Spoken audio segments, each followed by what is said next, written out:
Hello po, magandang gabi po mga madiscarding mommy. Tara, kwentuhan po tayo. Nasa bahay lang po tayo ngayon.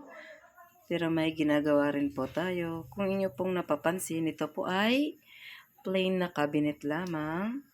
So ngayon, may ilalagay po tayo.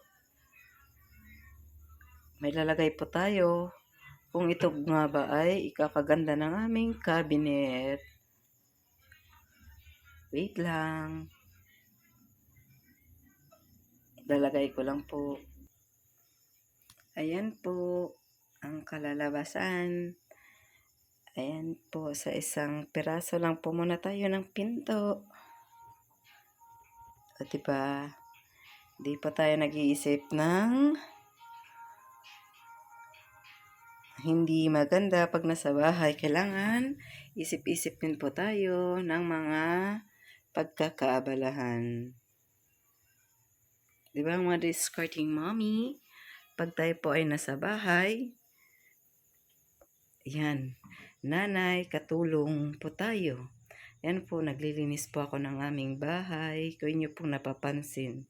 Kaya sa mga madiscarding mommy, pwede rin po tayo maghanap ng ibang pagkakabalahan. Kahit po nasa bahay po tayo, para kahit paano po hindi po natin iasa sa ating mga katuwang sa buhay ang mga gawaing bahay. Iba pa rin po na marunong po tayo sa mga gawain para in case na iwanan po tayo ng ating mga kasambahay, ay meron po tayong kaalaman sa paglilinis. Bagamat wala po akong kasambahay kasi napakahirap po kumuha, ito po ay aking minamaster para kahit po ay wala ako sa aming bahay, alam ko po yung pwedeng galawin ng aking mga anak. O di ba po? Hindi pa po yan. Kaya muli po sa ating mga madiscarding mommy, maghanap-hanap po tayo ng mga pagkakitaan kahit nasa bahay lamang po tayo. Yun lamang po.